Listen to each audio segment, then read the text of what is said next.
The night settles over the mountains of ancient China, and in the stillness, you can almost hear the whisper of history. Somewhere in a monastery, a monk carefully brushes ink onto carved wooden blocks, preparing to print sacred texts. In a distant workshop, an artisan tends a kiln where porcelain transforms from earth to translucent beauty. In the Imperial Observatory, astronomers consult their instruments, machines of bronze and wood, that measure the heavens with astonishing precision. These are not isolated moments, but threads in a vast tapestry of innovation that would quietly reshape human civilization. Before we begin, what time is it where you're watching this from?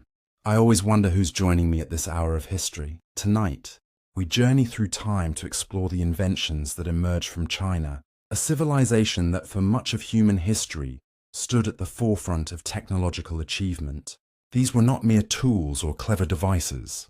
They were the foundations upon which empires were built. Ideas were spread, and the very course of human development was altered. Some changed the world so completely that we forget they had to be invented at all. Others influenced history in ways both obvious and subtle, ripples spreading across centuries.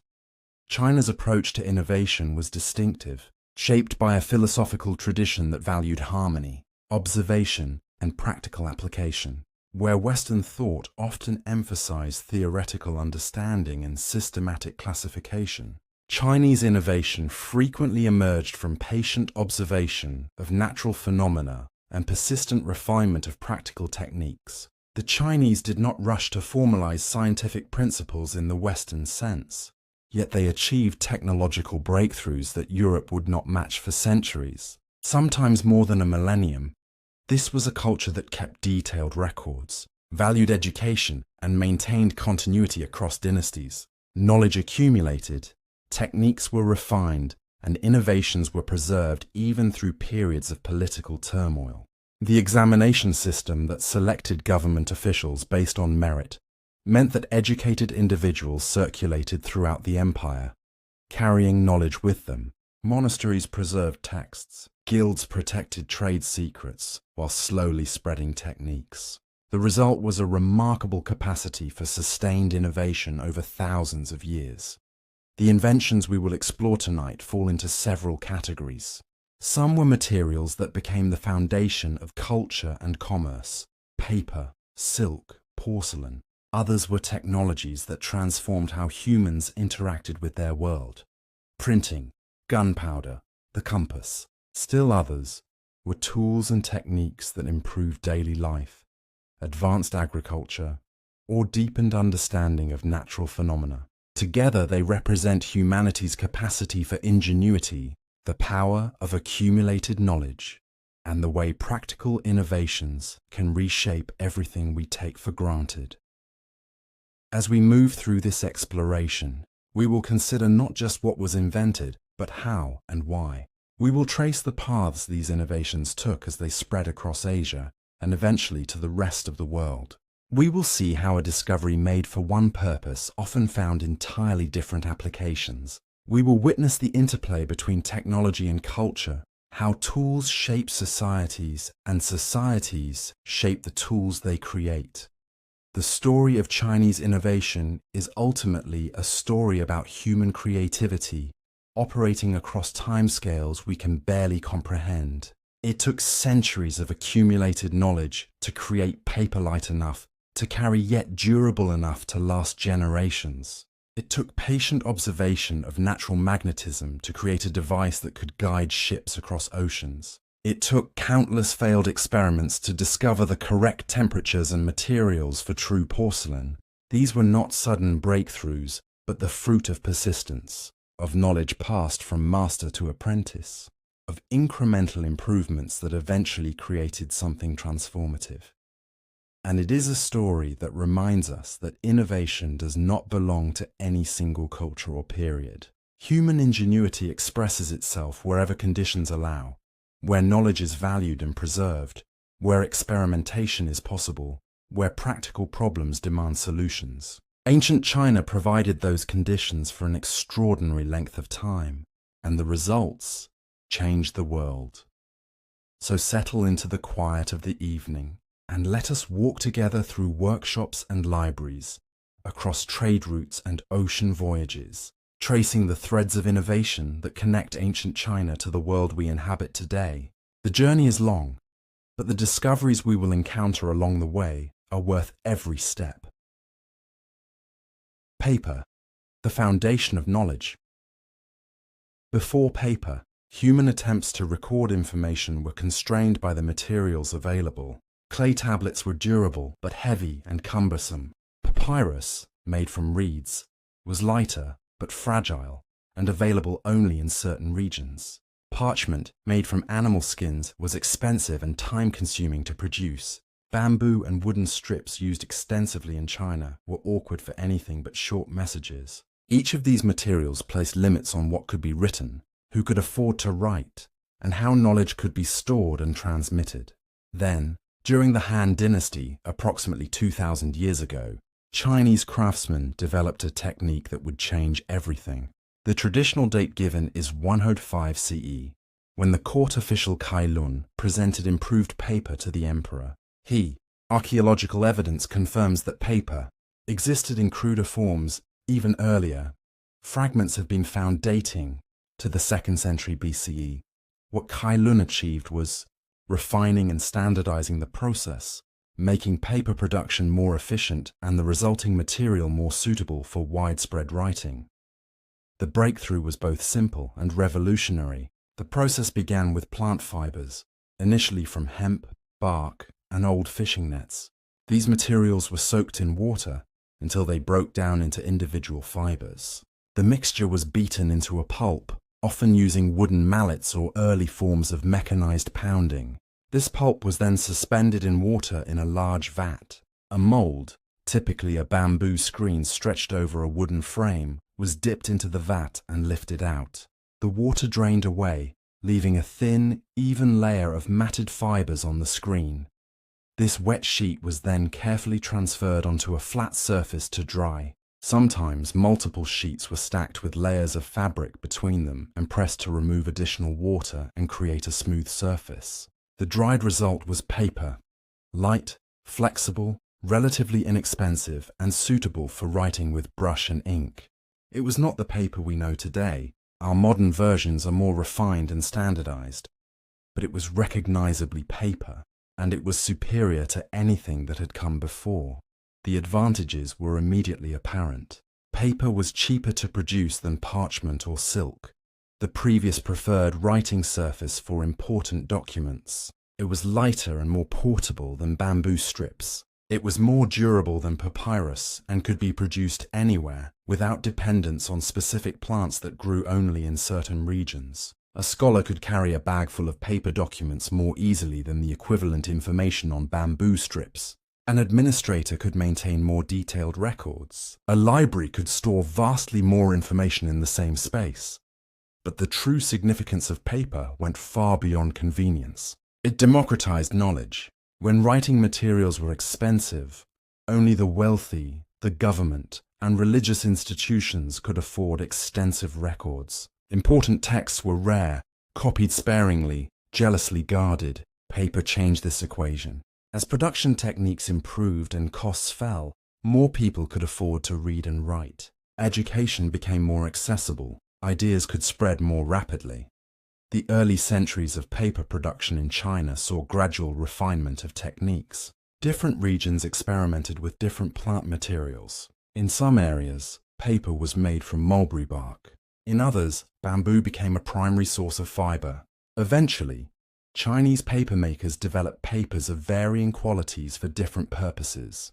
Coarse paper was suitable for everyday use, for wrapping goods, for rough drafts. Fine paper, made from carefully selected materials and processed with great care, was reserved for important documents, artwork, and calligraphy. The manufacture of paper became a respected craft, with knowledge passed down through families and guilds. Master paper makers guarded their techniques, especially the secrets of producing the finest papers. Regional specialties developed. The paper from certain provinces became famous for its particular qualities, its texture, its ability to absorb ink, its durability. Connoisseurs could identify papers by their feel and appearance, much as wine experts can distinguish vintages. Paper's impact on Chinese culture was profound and multifaceted. Government bureaucracy, which was extensive even in ancient China, became more efficient and comprehensive. Officials could maintain more detailed records, compile more thorough reports, reference more extensive archives. The famous Chinese examination system, which selected government officials based on merit rather than birth, depended on paper. Candidates wrote lengthy essays demonstrating their knowledge of classical texts. These essays were copied and circulated for evaluation. Without paper, such a system would have been impractical. Literature flourished as texts became easier to reproduce and distribute. Poetry, which had always been important in Chinese culture, reached new audiences. Novels and stories began to circulate more widely. Historical records became more detailed and more numerous. Philosophy and religious texts could be copied and shared more easily, allowing ideas to spread beyond the immediate circle of a teacher's disciples. Art evolved with paper. Calligraphy, already valued, became even more central to Chinese aesthetic culture. The quality of paper affected how ink flowed, how brushstrokes appeared, how a piece of calligraphy aged over time. Artists experimented with different papers, matching material to intention. Painting on paper developed into a distinct tradition, different from painting on silk. The absorbency of paper, the way it responded to water-based inks, created particular aesthetic possibilities. For several centuries, paper remained a Chinese secret, or rather, a Chinese and Korean and Japanese secret, as the technology spread to these neighboring regions relatively early. But eventually, as with all valuable technologies, paper began its westward journey. The key moment came in the 8th century CE, during the Battle of Talas in 751. This was a conflict between the expanding Abbasid Caliphate and the Tang dynasty for control of Central Asia. The Arabs won the battle and, crucially, captured Chinese prisoners who included skilled papermakers. These craftsmen, taken to Samarkand, established the first paper mills in the Islamic world. From there, papermaking spread gradually westward, reaching Baghdad by the end of the 8th century, Egypt and Morocco by the 10th century, and finally entering Europe through Islamic Spain in the 12th century. Each region adapted the basic technique to local materials and needs, but the fundamental process remained recognizable, a clear lineage traceable back to Han Dynasty China. Europe's adoption of paper was gradual and sometimes resisted. Parchment producers viewed paper as competition and sometimes succeeded in having its use restricted for official documents. But paper's advantages in cost and availability eventually won out. The spread of paper in Europe coincided with increasing literacy and growing intellectual activity. Universities expanded. Merchant classes required records. The stage was being set for the Renaissance, and paper would be one of its essential foundations. Without paper, the subsequent history of human knowledge would be unthinkable. The scientific revolution required the ability to record observations, share findings, and build on previous work. The Enlightenment's emphasis on reason and education depended on the widespread availability of texts. Modern democracy, with its emphasis on informed citizenship, assumes broad literacy and access to information. All of this traces back to those ancient Chinese craftsmen who learned to transform plant fibers into sheets suitable for preserving human thought. Even today, in our digital age, paper remains ubiquitous. We have added new technologies, new ways of storing and transmitting information, but we have not replaced paper entirely. There is something about its physical presence, its tangibility, that continues to resonate with human needs. And when we hold a book, sign a document, or sketch an idea on a piece of paper, we participate in a tradition that stretches back 2 millennia to Han Dynasty China, to that moment when someone first understood that matted plant fibers could become the foundation of civilization. Printing. Multiplying human thought paper alone was revolutionary, but it was only the first step. A handwritten page could be read by one person at a time, copied only by the laborious work of scribes. If knowledge was to spread widely, if ideas were to reach beyond small circles of elites, something more was needed. That something was printing, another gift from China to the world, though one that took different forms and traveled different paths than paper. The earliest form of printing in China was woodblock printing, a technique that emerged during the Tang dynasty, sometime around the 7th century CE. The principle was elegant in its simplicity. An artisan would carve text or images into a block of wood, cutting away the background so that characters or pictures stood in relief. Ink was applied to the raised surface and paper pressed against it, transferring the ink to the paper. The result was a printed page, and that same block could print hundreds or thousands of copies before wearing out. The process required skill and patience. The text had to be carved in reverse so that it would print correctly. Every character demanded precision. A mistake meant carving a new block. Wood had to be carefully selected, dense enough to hold fine detail but soft enough to carve. Typically, blocks were made from pear, jujube, or other hardwoods that would not warp or crack easily. The wood was seasoned, sometimes for years, to ensure stability. The earliest surviving examples of woodblock printing are Buddhist texts and images. Buddhism had spread to China from India, and its emphasis on spreading the Dharma, the teachings of Buddha, created demand for multiple copies of sacred texts. Monks sponsored the carving and printing of sutras as acts of devotion. The production of religious texts was seen as generating merit, bringing spiritual benefit to those who financed or created them. One of the most remarkable early examples is the Diamond Sutra, a Buddhist text printed in 868 CE. This scroll, found in the Mogao caves near Dunhuang, is the oldest known dated printed book. The quality of the printing is remarkably high, with clear characters and intricate illustrations. The text itself is lengthy, running over 5 meters when unrolled, demonstrating that even this early, Chinese printers could produce substantial works. That this printed book survives from more than 11 centuries ago reminds us how durable and widespread the technology had already become. But printing was not limited to religious texts. By the 10th century, during the Song dynasty, printing had become more common and diverse in application. The government used printing for official documents, laws, and currency. The standardization provided by printing made counterfeiting more difficult and helped maintain administrative consistency across the empire. Private publishers began producing secular works, histories, poetry collections, technical manuals, encyclopedias.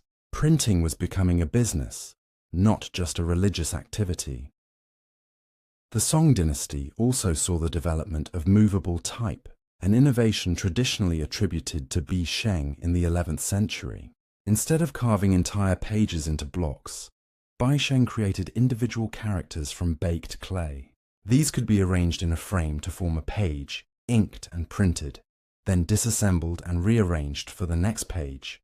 This was theoretically more efficient than woodblock printing, especially for works that would only be printed once or in small quantities.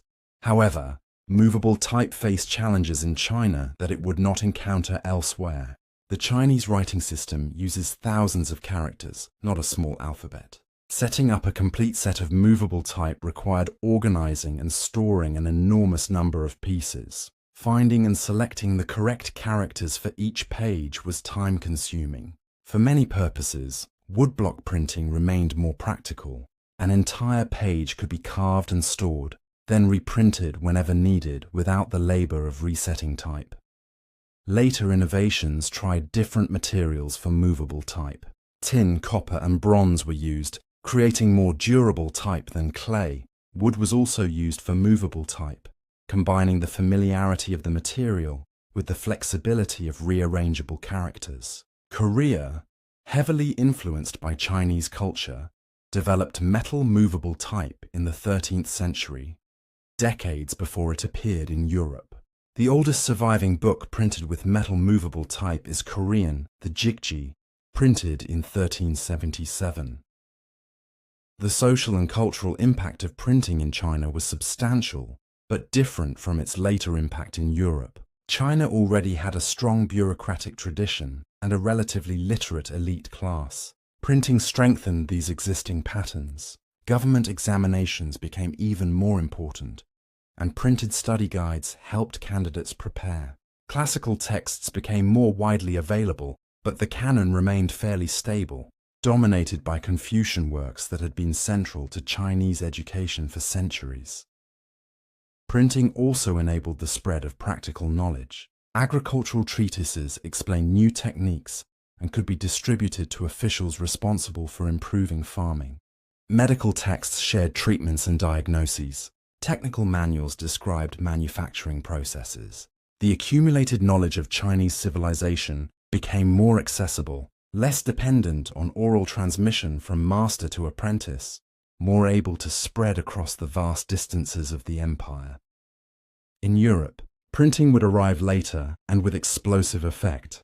Johannes Gutenberg's printing press, developed in the mid-15th century, used movable metal type and oil-based ink, creating darker, more durable printed pages than the water-based inks used in China. The Latin alphabet, with only a few dozen letters, made movable type much more practical than it had been for Chinese. Gutenberg's innovation catalyzed an information revolution. The timing was crucial. Europe was on the cusp of massive intellectual and religious upheaval. The Renaissance was rediscovering classical learning. The Protestant Reformation would challenge Catholic authority and emphasize individual interpretation of Scripture. Printing provided the means for these movements to spread. Luther's 95 Theses could be printed and distributed widely, sparking debates across German-speaking lands. Renaissance scholars could share new translations of ancient texts. Scientific findings could be published and scrutinized by others. But we should be clear, Gutenberg did not invent printing. He developed a particular technology, suited to European needs and materials, that built on principles already centuries old in China. Whether he knew of Chinese printing is debated by historians. Possibly knowledge of printing had reached Europe through Islamic intermediaries, or travelers along the Silk Road. Possibly Gutenberg developed his system independently, a case of parallel innovation. Either way, the essential idea that text could be reproduced mechanically from reusable surfaces originated in China. The consequences of printing for global history are difficult to overstate. The Reformation fractured Western Christianity and ended the Catholic Church's monopoly on religious authority. The scientific revolution depended on printed journals and books that allowed researchers to build on each other's work systematically. The Enlightenment's vision of educated, reasoning citizens required widespread literacy and access to texts. Political revolutions were inspired by printed pamphlets and manifestos. Modern democracy assumes an informed electorate, which assumes printing or its digital successors. In our own time, we have added new technologies, digital text, electronic distribution, but the fundamental principle remains unchanged. Information can be reproduced and spread at costs far below the expense of creating the original. Knowledge can compound as each generation builds on what came before. Ideas can cross borders and challenge authorities. All of this began with those Tang Dynasty artisans who carved text into wooden blocks and discovered they could multiply human thought. When you read a book tonight, when you glance at a poster, when you handle any printed material, you are benefiting from an innovation that first flowered in China over a millennium ago. The blocks have been replaced by more sophisticated technologies, but the principle endures. What one person writes, many can read. What one generation learns, the next can preserve and extend. In this way, printing has made human progress cumulative, knowledge a ratchet that clicks forward, rarely slipping back. It is a quiet revolution, one we take entirely for granted, but it is the foundation on which modern civilization rests. Gunpowder, the alchemist's accident.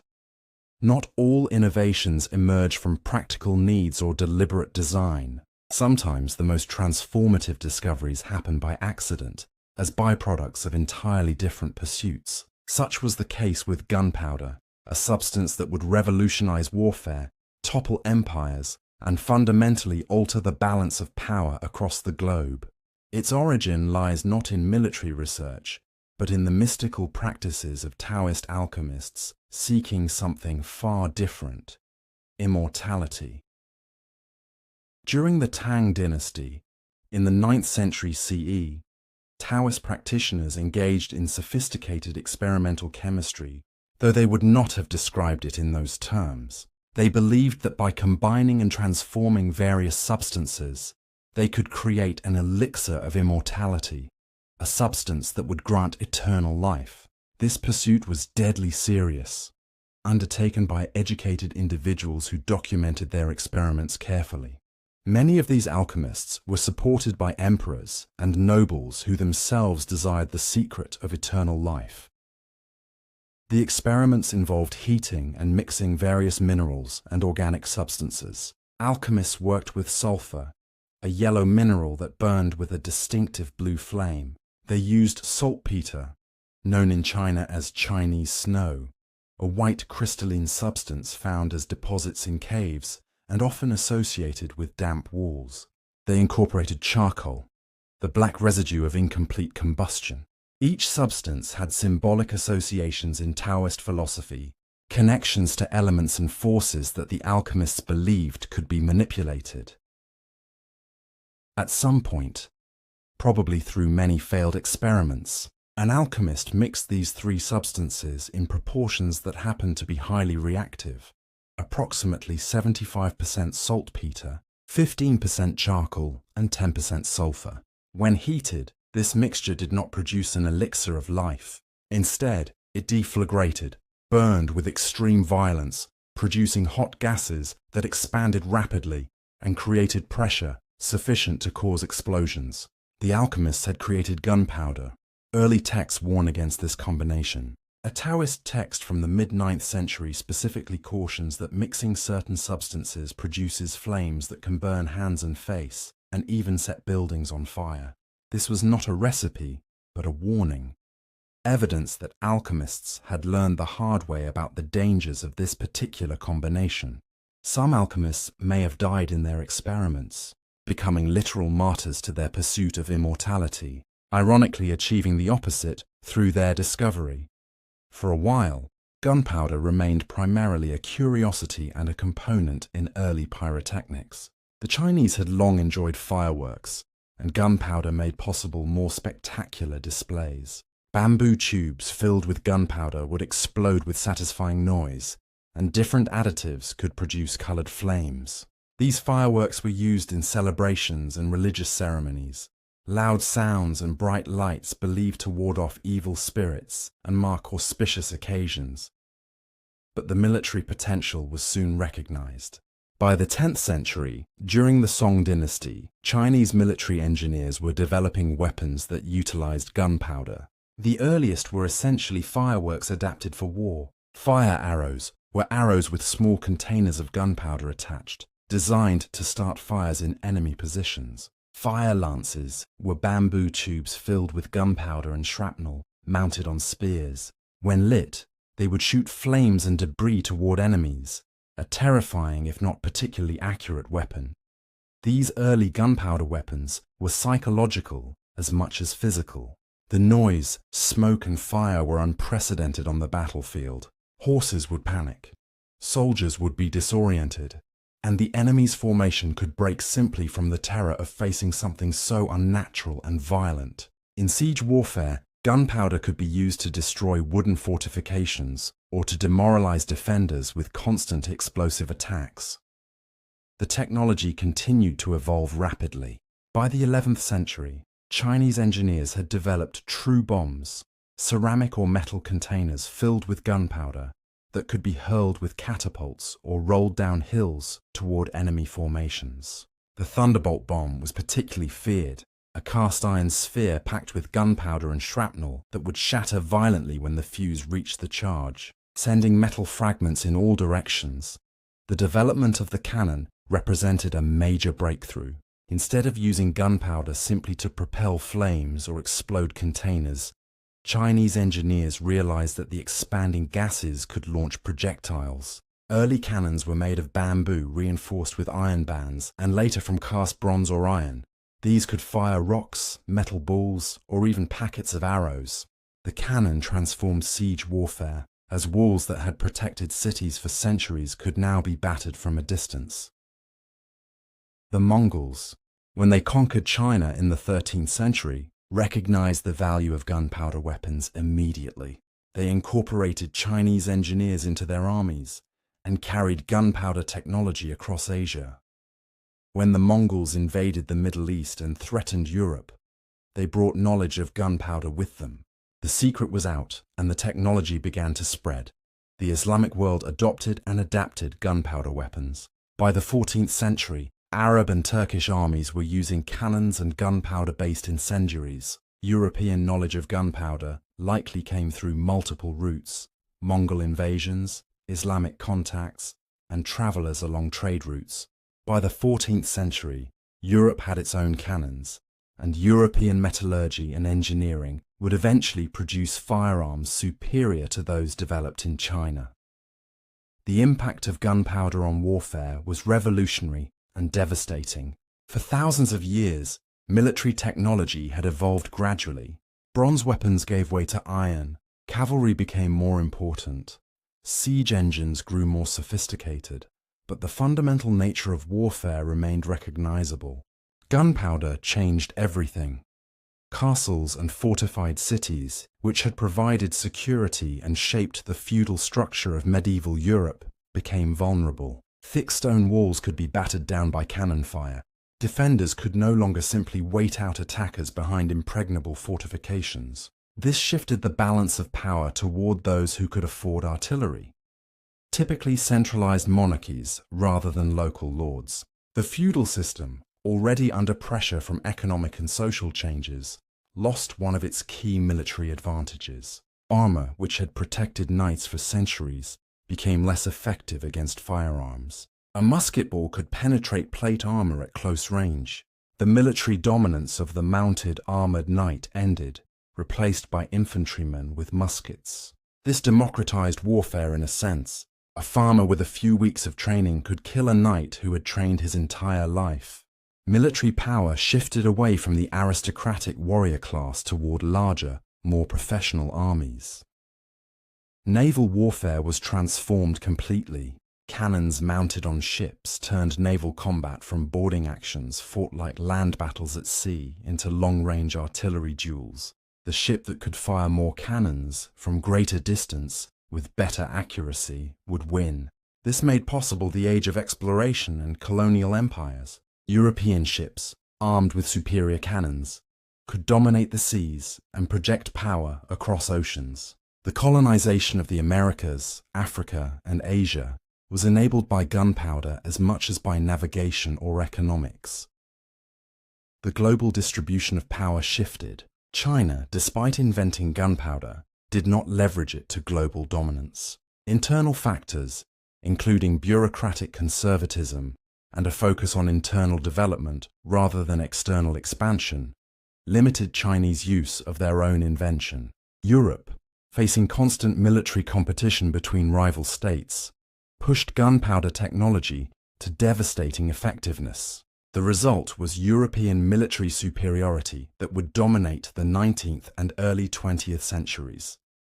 In reflecting on gunpowder, we encounter one of history's ironies. Taoist alchemists, seeking to transcend death and achieve spiritual perfection, instead created one of humanity's most efficient tools for death and destruction. The pursuit of immortality produced the opposite, a technology that would eventually kill hundreds of millions in wars fought with increasingly sophisticated explosives and firearms. It is a reminder that innovation is morally neutral. The same knowledge can heal or harm, depending on how humans choose to use it. Yet gunpowder also represents human persistence in experiment and observation. The alchemists who discovered gunpowder were engaged in systematic investigation, carefully mixing substances and recording results. They were wrong about their ultimate goal. Immortality is not found in chemical mixtures, but their methodology was sound. They experimented, they documented, they built on previous knowledge. In this way, they were scientists, even if their theoretical framework was flawed. As you rest tonight, consider the strange paths by which knowledge comes to us. An alchemist in a smoky laboratory, mixing minerals by candlelight, seeking eternal life, and instead finding explosive death. That discovery would topple kingdoms, enable empires, reshape continents. It would make possible both terrible wars and spectacular fireworks, both the cannon and the rocket. From a quiet experiment in search of transcendence came a force that would roar across history, changing everything it touched. Such are the unexpected consequences of human curiosity, the ways our reach for one thing delivers another, and the reminder that we can never fully predict where our discoveries will lead. The compass, finding direction in chaos in the vast expanse of the ocean. With no landmarks visible, the ancient mariner faced a primal terror. Which way is home? Which direction leads to shore, to safety, to survival? The sun and stars could provide guidance when visible, but clouds, fog, and storms could render a sailor utterly lost, drifting at the mercy of currents and winds. For thousands of years, human navigation was limited by this fundamental problem: how to know direction when you cannot see the sky. The solution came, once again, from China. The compass, that simple device with a magnetized needle pointing north, emerged from Chinese observations of natural magnetism during the Han Dynasty, roughly 2,000 years ago. But the path from understanding magnetic phenomena to creating a practical navigation tool was long and complex, spanning centuries of experimentation and application. The story begins with lodestone, a naturally occurring magnetic iron ore. The Chinese called it loving stone because pieces of lodestone seem to attract each other. Lodestone was found in various locations and was valued as a curiosity and for certain mystical properties. Taoist practitioners and geomancers, specialists in feng shui, studied lodestone's properties because they believed it connected to deeper forces in nature. The critical observation was that lodestone, when allowed to move freely, would orient itself in a particular direction. A small piece of lodestone, floated on water or suspended from a thread, would turn to point roughly north-south. This was not magic but magnetism, the alignment of the material's internal structure with Earth's magnetic field. The Chinese did not understand the physics in modern terms, but they recognized the phenomenon and its potential usefulness. The earliest compasses were not used for navigation, but for geomancy and divination. Feng shui practitioners used south-pointing devices to orient buildings and graves properly, ensuring harmony with the cosmic forces they believed flowed through the landscape. A common early form was the south-pointing fish. A small fish-shaped piece of magnetized iron floated in a bowl of water. The fish would rotate to point south, allowing the practitioner to determine direction for ritual purposes. The transition from mystical device to practical navigation tool happened gradually, probably during the Song dynasty around the 11th century. Maritime trade was expanding, and Chinese ships were venturing farther from shore. Sailors needed better ways to navigate, especially during cloudy weather when celestial navigation was impossible. Someone, perhaps multiple people at different times, realized that the south-pointing device could serve this practical purpose. The marine compass took various forms. One version was a magnetized needle balanced on a pin, mounted in a wooden case with directional markings. Another design floated the needle on water. Later versions, as the technology matured, used a magnetized needle attached to a rotating card marked with directions. This card would turn freely, always keeping the needle aligned north-south while the ship moved beneath it. The sailor could read direction directly from the markings on the card. The impact on navigation was profound. With a compass, sailors could maintain a course even when clouds obscured the sun and stars. They could navigate through fog, through storms, through the long polar nights. This made ocean travel far less dangerous and enabled longer voyages. Ships could cross open ocean rather than hugging coastlines, reducing travel time and opening new routes. Chinese maritime exploration expanded significantly. By the Song and Yuan dynasties, Chinese merchant ships were sailing regularly to Southeast Asia, India, and the Persian Gulf. The famous Ming Dynasty voyages of Admiral Zheng He in the early 15th century, which reached East Africa decades before European exploration began, relied on compass navigation. Zheng He's treasure fleets were massive, with ships far larger than anything Europe would build for another century, carrying thousands of sailors on diplomatic and commercial missions across the Indian Ocean. The compass reached Europe through Islamic intermediaries, probably during the 12th century. European sailors adopted and adapted the technology, developing their own compass designs. The Portuguese and Spanish in particular invested in navigation technology as they began their explorations along the African coast and eventually across the Atlantic. Columbus carried a compass on his voyages, as did Magellan, da Gama, and every other explorer of the Age of Discovery. Without the compass, that age might never have occurred, or would have been far more limited. Crossing the Atlantic, with its prevailing winds and currents, required the ability to maintain course over thousands of miles of open ocean. The compass made this possible. The colonization of the Americas, with all its profound consequences for global history, depended on Chinese magnetic navigation technology. The compass also had scientific implications. The fact that a magnetized needle pointed north suggested something about Earth itself. Early theories proposed various mechanisms, but eventually scientists understood that Earth has its own magnetic field, generated by processes in its molten iron core. The compass needle aligns with this field. This understanding contributed to the development of physics and our comprehension of planetary structure. Modern navigation has added many technologies beyond the compass. GPS satellites provide location accuracy to within meters. Radar and sonar map the environment. Inertial guidance systems track movement with precision. Yet the compass remains useful. A backup that requires no power, no satellites, no complex electronics.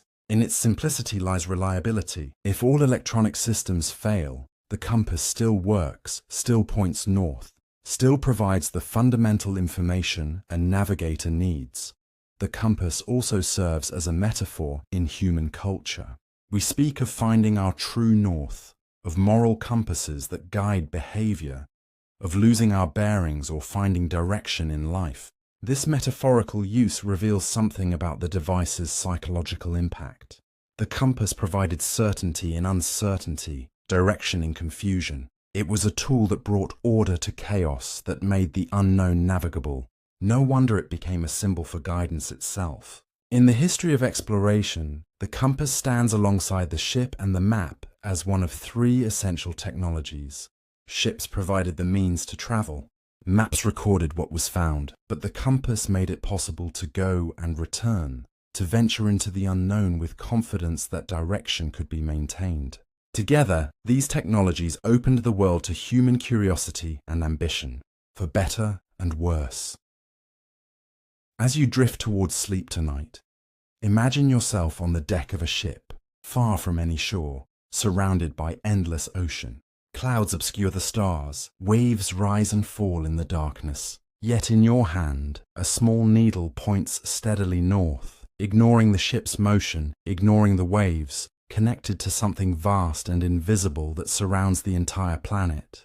That needle represents knowledge conquering fear, reason illuminating darkness, the human mind understanding natural forces and turning them to use. It is a small thing, a piece of magnetized metal, yet it changed the world as surely as any invention ever has.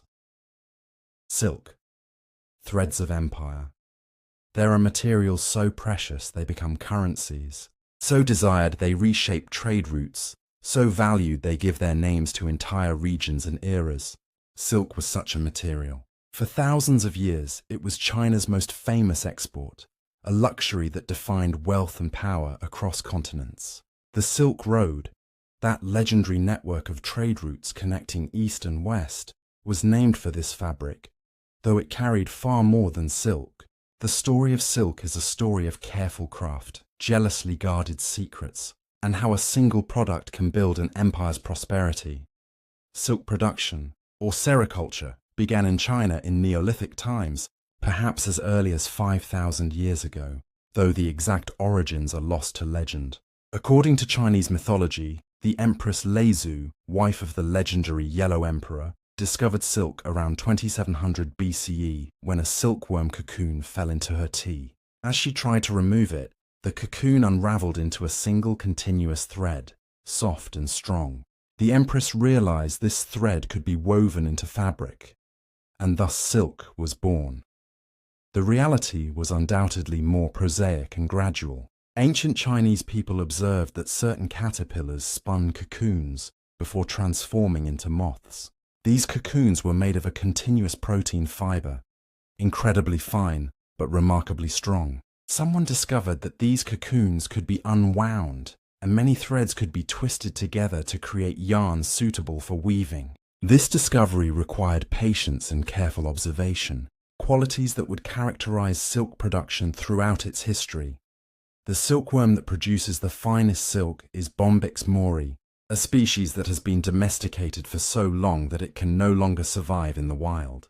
The caterpillars feed exclusively on mulberry leaves, and producing silk required cultivating mulberry trees, carefully raising the caterpillars through their growth stages, and harvesting the cocoons at precisely the right moment. If the moth emerged from the cocoon naturally, it would break the silk fiber into shorter pieces. To obtain the long, continuous thread, the cocoons had to be processed before the moth could emerge. This processing involved carefully heating the cocoons, killing the pupa inside and then finding the end of the silk thread and unwinding it. A single cocoon might produce over 1 kilometer of usable silk thread, but the thread is so fine that it takes many cocoons to produce enough yarn for weaving. Traditionally, 5 to 8 cocoon threads would be twisted together to create a single thread strong enough for fabric. The entire process, from raising mulberry trees to producing finished silk, required specialized knowledge and patient labor. The resulting fabric was extraordinary. Silk is light and soft against the skin, yet strong and durable. It has a natural luster that makes it shimmer in light. It can be dyed to brilliant colors that remain vivid over time. It drapes beautifully, flowing and elegant. In hot weather, silk is cool. In cold weather, it provides warmth. For ancient peoples who had primarily wool, linen, and cotton, silk must have seemed almost magical, a fabric unlike anything else. For centuries, China maintained a monopoly on silk production. The techniques were guarded as state secrets. Exporting silkworms, eggs, or mulberry seeds was forbidden under penalty of death. This monopoly was economically crucial. Demand for silk in Central Asia, the Middle East, and eventually Rome was insatiable. The wealthy across 3 continents would pay extraordinary prices for this exotic fabric. Gold and silver flowed into China in exchange for silk, enriching the empire and funding its expansion and administration. The scale of silk trade was remarkable. By the Han Dynasty, around 2,000 years ago, silk was moving westward along trade routes through Central Asia, passing through numerous intermediaries before reaching the Mediterranean world. Roman sources describe silk as being worth its weight in gold. The Roman elite wore silk togas, despite moralists complaining about the expense and the effeminacy of the diaphanous fabric. The drain of Roman gold to pay for silk and other Eastern luxuries concerned some Roman economists, an early example of trade deficit worries. The routes that carried silk became known collectively as the Silk Road, though there was no single road but rather a complex network of paths across mountains, deserts, and steppes. Merchants rarely traveled the entire distance. Instead, goods passed from one trading center to another, each middleman taking a profit. This made the final price of silk astronomical, but demand remained high. Silk became a symbol of status, power, and sophistication across much of the ancient world. Beyond its economic value, silk had cultural significance within China itself. Different qualities and patterns of silk indicated social rank. Imperial yellow silk was reserved for the emperor. Certain patterns and colors could be worn only by officials of particular ranks. Silk was used in religious ceremonies, given as diplomatic gifts, and awarded as honors for service. The silk industry employed millions, from the farmers who raised mulberry trees to the weavers who created intricate patterns. Silk painting and embroidery became refined arts. The smooth surface of silk was ideal for delicate brushwork, and many of China's greatest paintings were created on silk. Embroiderers created scenes of astonishing complexity and beauty, using silk threads of many colors to depict landscapes, flowers, birds, and mythological scenes. These embroideries were treasured across Asia, decorating palaces and temples, given as gifts between rulers, valued for both their beauty and the skill they represented. The monopoly could not last forever. According to legend, the secret of silk production reached Byzantium in the 6th century CE, when two monks, probably traveling as missionaries, smuggled silkworm eggs out of China, hidden in hollow bamboo staffs. The Byzantine Emperor Justinian had commissioned this theft because the Roman Empire, now centered in Constantinople, was spending enormous sums importing silk from Persia, which controlled the overland trade routes. With silk production established in Byzantine territories, the empire could produce its own. From Byzantium, sericulture spread gradually to the Islamic world and eventually to Europe. Italy became a center of European silk production in the medieval period, particularly the cities of Lucca, Florence, and Venice. By the Renaissance, European silk was competing with Asian silk. Though Chinese silk retained its reputation for the highest quality, the Italian silk industry would eventually inspire the French silk industry, centered in Lyon, which became famous for luxurious brocades and fine fabrics. Even as silk production spread, Chinese silk remained distinctive. The accumulated centuries of experience, the particular varieties of silkworms and mulberry trees cultivated in China, and the refined techniques of Chinese craftsmen meant that Chinese silk continued to be considered superior. During the Qing dynasty, European demand for Chinese silk, along with tea and porcelain, created the trade imbalances that would eventually contribute to conflicts like the Opium Wars. In modern times, silk production has spread globally, with many countries now raising silkworms and producing silk fabric. Synthetic materials have created alternatives that mimic some of silk's properties at lower cost. Yet silk remains valued, a luxury fabric that commands premium prices. The techniques pioneered thousands of years ago in China are still used, largely unchanged. The raising of silkworms, the careful unwinding of cocoons, the weaving of the delicate threads, all require the same patient skill that ancient Chinese craftsmen developed. Silk's influence extends beyond fabric. The Silk Road, named for this material, was a conduit for far more than trade goods. Ideas traveled along these routes, including religious teachings, scientific knowledge, and artistic techniques. Buddhism spread from India to China along the Silk Road. Paper, printing, and gunpowder would eventually travel westward along these same paths. The exchange of crops, animals, and technologies shaped civilizations at both ends. Silk was the glamorous product that made the trade profitable, but the real treasure was the cultural exchange it enabled. As you settle into sleep tonight, perhaps against silk sheets or silk pajamas, consider the journey that fabric has made. From ancient Chinese observation of caterpillars to a global industry spanning continents, from jealously guarded secret to widespread knowledge, from fabric worth its weight in gold to an accessible luxury. Silk represents human patience, the refinement of craft over generations, and the power of beauty to transcend borders. In its shimmer and softness lies thousands of years of accumulated knowledge, countless hours of careful labor, and the persistent human drive to create things of loveliness and value. Porcelain. The white gold, if silk, was China's soft treasure. Porcelain was its hard one. The white, translucent, resonant ceramic that Europeans would call china represented a technical achievement that took more than a millennium to fully develop and another 7 centuries before other civilizations could replicate it. Porcelain combined artistic beauty with functional utility, becoming both a practical object for daily use and a canvas for some of humanity's finest decorative arts. Its story is one of patient experimentation, technical mastery, and the transformation of Earth into something that seemed almost magical. Pottery is one of humanity's oldest crafts, dating back more than 20,000 years. Early humans discovered that clay, when shaped and fired, became hard and waterproof. This was revolutionary, allowing liquids to be stored and transported, food to be cooked in new ways, and grain to be protected from moisture and pests. But early pottery was coarse, porous, and fragile. It served its purpose, but was hardly refined.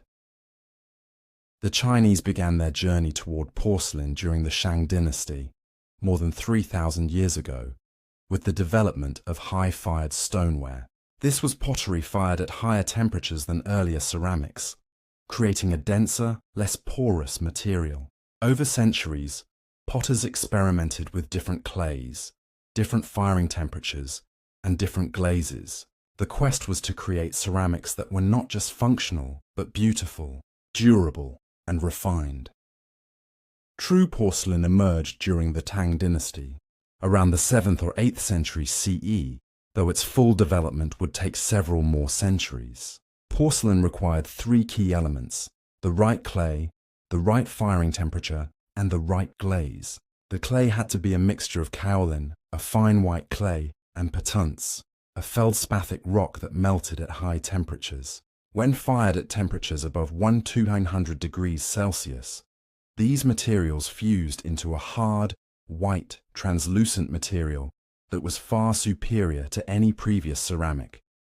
The process was demanding. Finding deposits of kaolin and patunce required geological knowledge. Preparing the clay mixture required grinding, washing, and aging the materials. Shaping the clay demanded skilled hands. Porcelain clay was less plastic than ordinary pottery clay, harder to work, more prone to cracking during drying. The pieces had to be fired in kilns that could reach and maintain extremely high temperatures for extended periods. Controlling these temperatures with wood-fired kilns was an art in itself, requiring experience and intuition. The glaze added another layer of complexity. Chinese potters developed numerous glaze formulations, creating colors ranging from pure white to celadon green, from cobalt blue to copper red. Each glaze required specific minerals and firing conditions. Some glazes were applied before firing, others after. Multiple firings might be needed to achieve desired effects. The famous blue and white porcelain, which became iconic of Chinese ceramics, required painting designs in cobalt oxide on the unfired porcelain, then applying a clear glaze over the design before firing. The cobalt would turn brilliant blue during firing, sealed under the translucent glaze. Why was porcelain so prized? Its qualities were remarkable for the time. It was completely waterproof, impervious to even acids. It was hard, resistant to scratches and chips. It was translucent when thin, allowing light to pass through, creating an ethereal quality. It rang like a bell when struck, a clear tone indicating quality. And it was beautiful, with a purity of color and smoothness of surface that other ceramics could not match. Song Dynasty porcelain, produced from the 10th to 13th centuries, is often considered the peak of Chinese ceramic art. Song potters developed simple, elegant forms with subtle glazes in greens, blues, and whites. They mastered techniques like celadon, which produced jade-like green glazes, through careful control of iron in the glaze and reduction firing. Song aesthetics emphasized restraint and naturalness, and their porcelains embodied these values. A simple bowl could be a masterpiece of proportion and glaze quality. The Yuan and Ming dynasties saw different developments. Yan potters, working under Mongol rule, began producing the blue and white porcelain that would become famous worldwide. This style combined Chinese ceramic skill with cobalt imported from Persia, creating decorative patterns that appealed to both Chinese and foreign tastes. Ming porcelain expanded on this, creating elaborate pieces decorated with intricate scenes, patterns, and motifs. The imperial kilns at Jingdezhen became the center of porcelain production, employing thousands of workers and producing ceramics of extraordinary quality. By the Ming dynasty, porcelain had become a major export. Chinese porcelain reached the Middle East, where it was treasured by sultans and caliphs. It flowed to Southeast Asia, where it influenced local ceramic traditions, and increasingly it reached Europe, where it caused a sensation. Europeans had nothing comparable. Their ceramics were coarse earthenware, or at best, tin-glazed majolica that merely imitated porcelain's white surface. True porcelain seemed impossible to recreate. European nobles and merchants would pay extraordinary prices for Chinese porcelain. It decorated palaces and wealthy homes, displayed in cabinets as evidence of sophistication and global connections. The Dutch East India Company and other European trading companies made fortunes importing porcelain. The port of Jingdezhen produced porcelain specifically for export, often decorated with designs and shapes that appealed to European tastes. This was perhaps the first example of global consumer product development, with Chinese manufacturers adapting their products to foreign preferences. European attempts to recreate porcelain became obsessive. Alchemists and potters experimented for decades, trying to discover the secret. The problem was that Europeans lacked the right materials and knowledge. They did not know about kaolin and patunci. They could not achieve the necessary firing temperatures. Various soft paste porcelains were developed, mixtures that approximated porcelain's appearance but lacked its hardness and translucency. The breakthrough came in Germany in 1708, when Johann Friedrich Böttger, working for Augustus the Strong of Saxony, finally produced true hard paste porcelain. The discovery was partly accidental, partly the result of systematic experimentation. Böttger had been imprisoned by Augustus and ordered to make gold through alchemy. When this proved impossible, he was redirected to the porcelain problem. His success led to the establishment of the Meissen porcelain factory, which became Europe's first producer of true porcelain. Even after the secret was discovered, Chinese porcelain maintained its prestige. The centuries of accumulated skill, the superior quality of Chinese materials, and the artistic traditions of Chinese potters meant that Chinese porcelain remained the standard of excellence. European porcelain industries grew and developed their own styles, but they always acknowledged the Chinese origin of the craft. Porcelain influenced more than just ceramics. The search for porcelain motivated scientific investigation of materials and chemistry. It stimulated European exploration and trade with Asia. It influenced European art and design, as Chinese motifs and aesthetics were copied and adapted. The chinoiserie style, featuring pseudo-Chinese decorative elements, became fashionable across Europe, reflecting fascination with Chinese culture mediated through porcelain, silk, and other imports. In the modern era, porcelain remains important in both art and industry. Fine porcelain is still valued for tableware and decorative objects. Industrial porcelain, valued for its strength, heat resistance, and electrical insulation properties, is used in everything from spark plugs to dental crowns. The techniques developed in ancient China, refined over centuries, continue to underpin ceramic technology worldwide. As you rest tonight, perhaps drinking from a porcelain cup or eating from a porcelain plate, consider the journey that material has made, from Chinese kilns fired by wood to modern manufacturing. From imperial luxury to everyday utility, porcelain represents the transformation of earth through fire and skill into something refined and lasting. It speaks to human appreciation of beauty, our drive to master materials, and the way craft knowledge accumulates across generations. In its white translucence lies not just technical achievement, but aesthetic vision, the conviction that even ordinary objects can and should be beautiful. T. The leaf. that changed the world. Among all of China's gifts to global culture, perhaps none is more universally embraced than tea.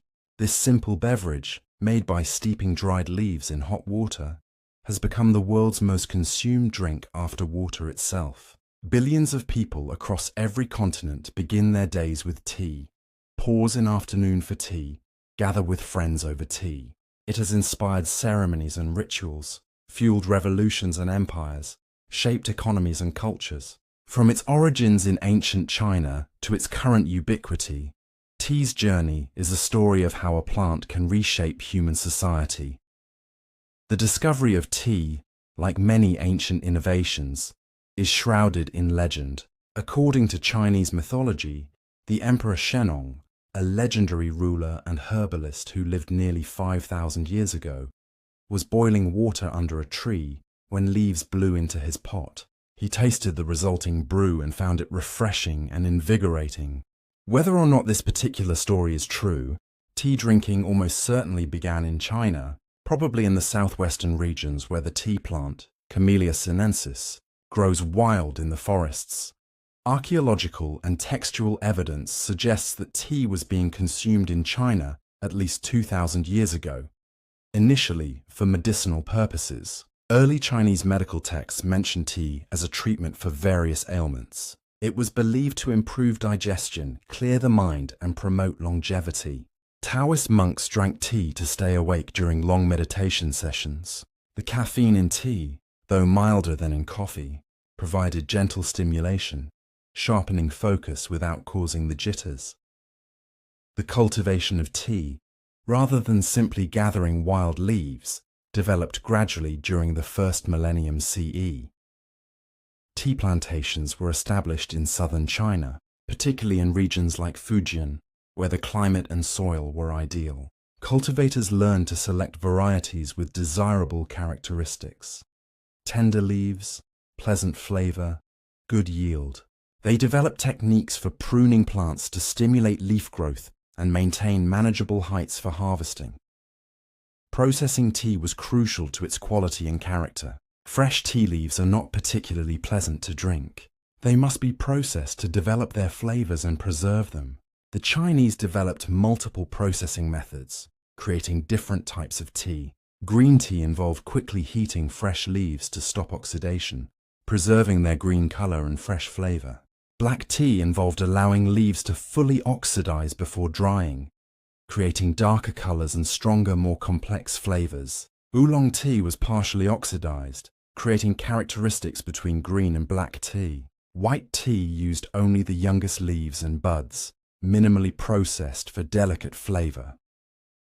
During the Tang dynasty, tea drinking evolved from medicinal practice to cultural phenomenon.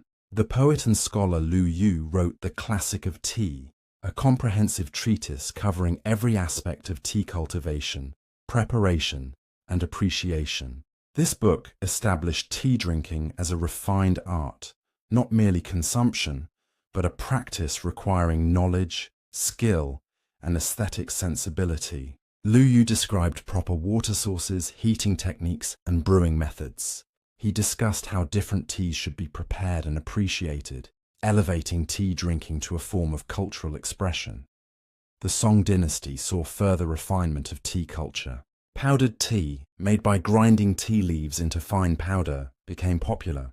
This powder was whisked with hot water in bowls, creating a frothy beverage. Tea competitions became fashionable, with participants judging the quality of tea based on its appearance, aroma, and taste.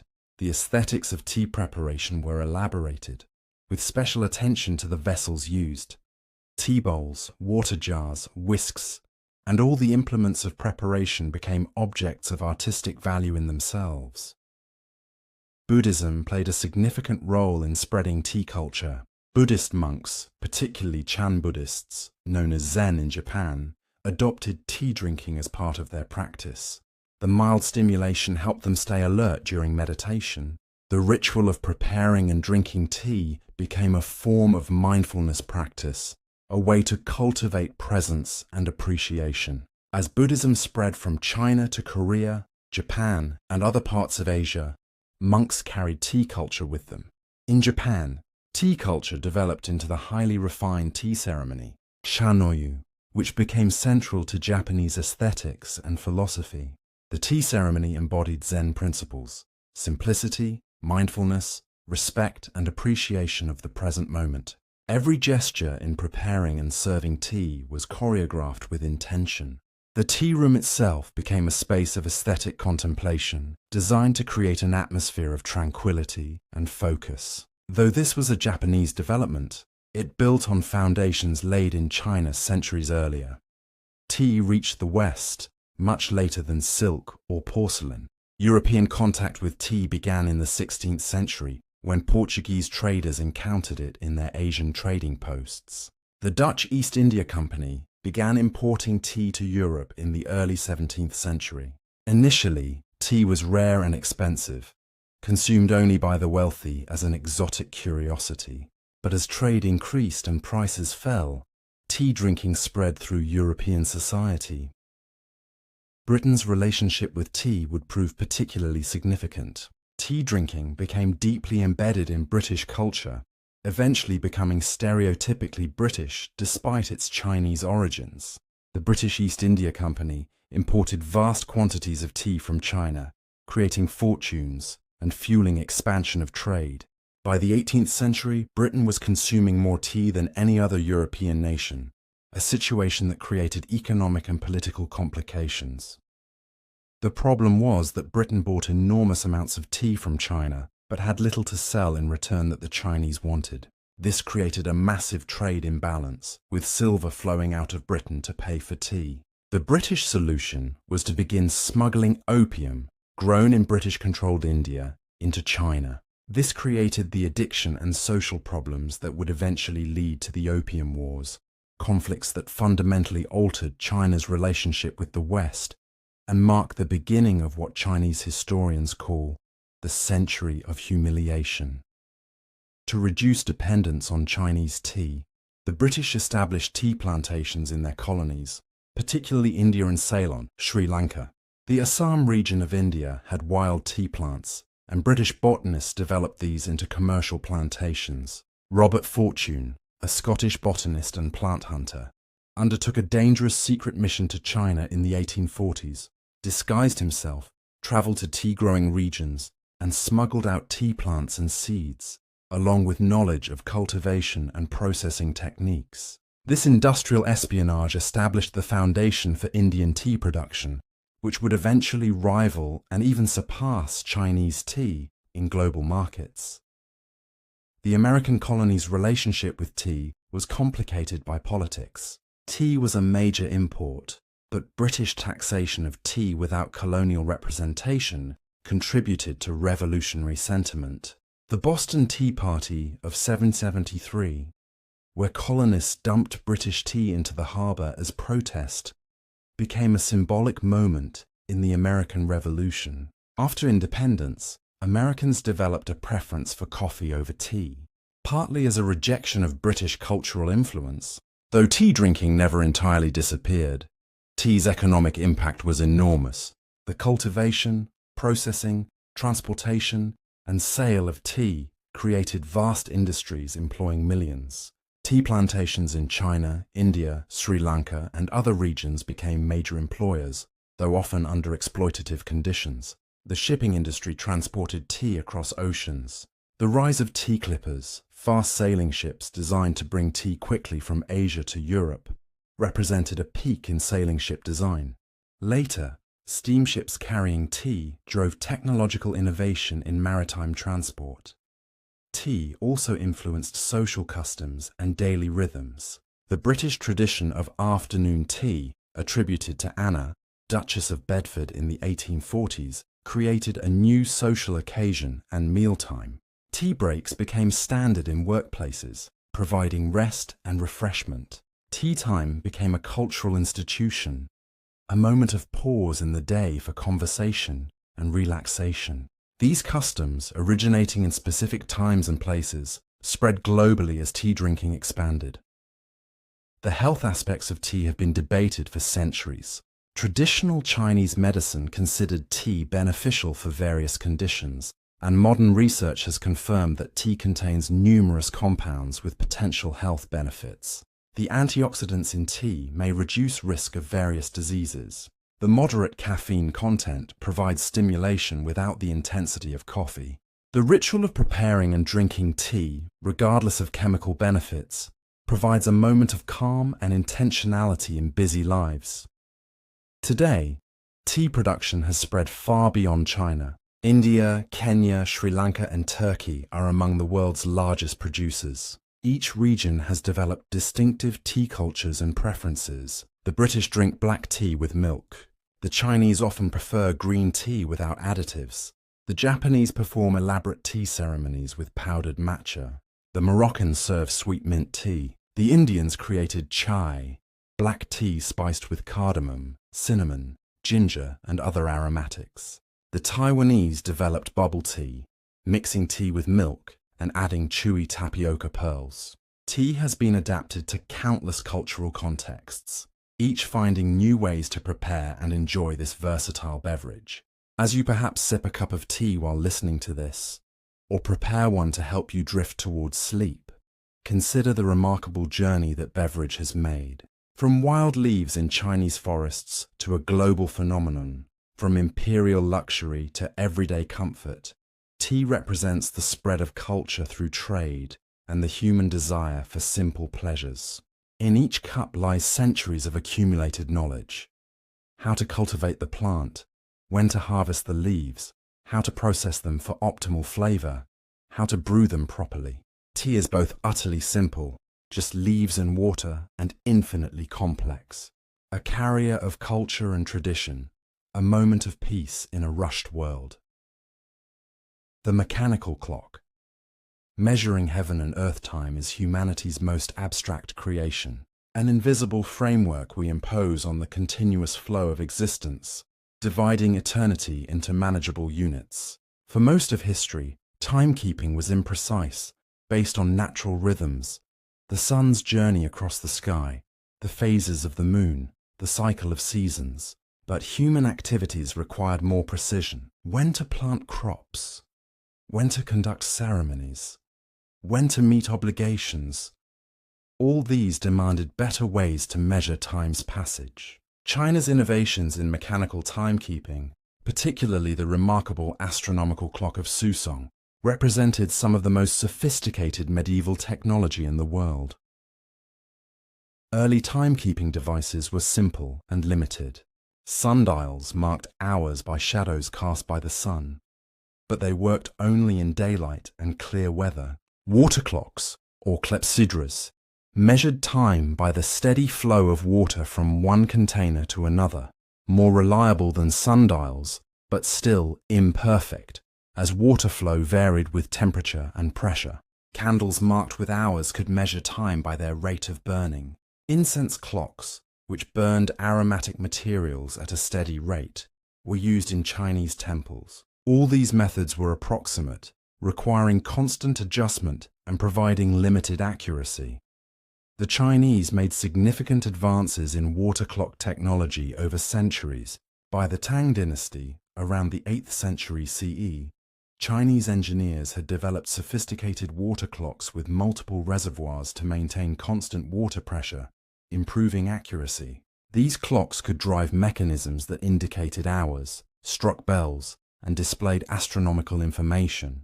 But the greatest achievement came during the Song dynasty in 1088, when the polymath Su Song completed his astronomical clock tower.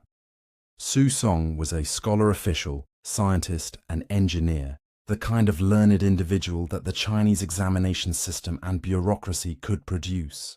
He was commissioned by the emperor to create an improved astronomical clock that could accurately track celestial motions for calendar making and astrological purposes. The result was a structure of astonishing complexity and ingenuity, housing mechanisms that represented the most advanced mechanical engineering of the medieval world. The clock tower stood over 10 meters tall, a wooden structure housing an elaborate clockwork mechanism driven by a water wheel.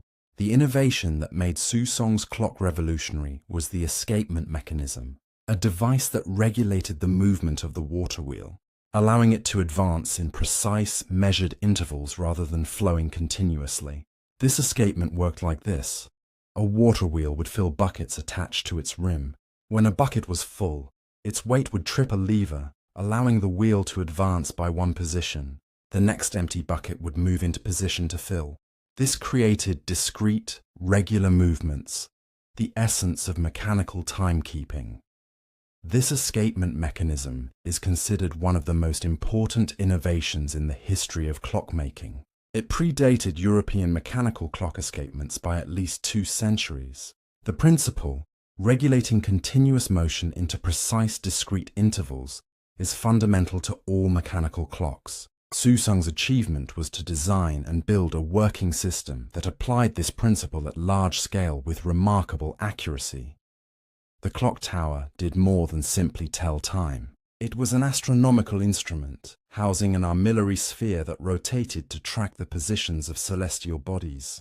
It had a celestial globe showing the night sky that rotated in sync with the actual heavens. It featured a pagoda structure with doors from which mechanical figurines emerged at each hour, striking bells and gongs to announce the time. The entire structure was a demonstration of imperial power and technological sophistication, a machine that connected earthly time with celestial motion. Susong wrote a detailed treatise documenting his clock's design and construction, complete with illustrations showing the mechanisms. This treatise, New Design for an Armillary Clock, is a remarkable example of technical documentation, providing enough detail that historians have been able to create working reconstructions of the clock. The fact that Susong documented his work so thoroughly reflects Chinese scholarly traditions that valued preserving and transmitting knowledge. The astronomical clock tower functioned for only a few decades.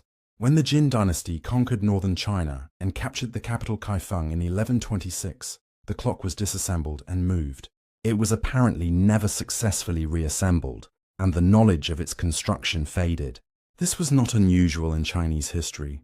Technologies were sometimes lost when political upheaval disrupted continuity, or when key individuals died without adequate successors to maintain their innovations. Mechanical clockmaking developed independently in Europe in the 14th century. European tower clocks, driven by falling weights and regulated by escapements, began appearing in churches and town squares.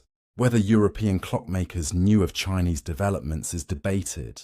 Some historians suggest knowledge could have traveled via Islamic intermediaries or Mongol contacts. Others argue for independent invention, mechanical clockmaking being a logical response to the universal need for accurate timekeeping. Either way, European clockmaking would eventually surpass Chinese developments, producing ever more accurate and compact timepieces. The importance of accurate timekeeping extended beyond astronomy and daily schedules. Navigation depended on it. Determining longitude at sea required comparing local time, determined by the sun's position, with time at a reference location. This required clocks accurate enough to maintain correct time over weeks at sea. The development of marine chronometers in the 18th century solved this problem and revolutionized navigation. But it built on centuries of clockmaking innovation that included Chinese contributions. Time standardization, which we take for granted, is a relatively modern development. For most of history, each locality kept its own time based on the sun's position. Noon was when the sun reached its highest point, which varies by longitude. This was acceptable when travel was slow and communication limited.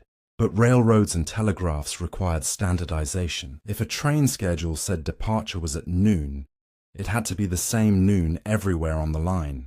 Time zones, established in the late 19th century, divided the world into regions that kept synchronized time, enabling modern transportation and communication networks. The philosophical implications of mechanical time are profound. Mechanical clocks changed how humans experience time, from natural cyclical rhythms to abstract, linear, uniform units. The clock divorced time from natural phenomena. Night and day, seasons, celestial motions, these remained but were now measured against an independent standard. Time became a resource to be managed, allocated, sold. Time is money became a saying because precise timekeeping enabled wage labor, where workers sold hours rather than products. Some scholars argue that mechanical timekeeping was essential to the development of modern science and industry. Science requires precise measurement of duration for experiments. Industry requires coordination of labor and processes. Modern life's complexity depends on synchronized schedules.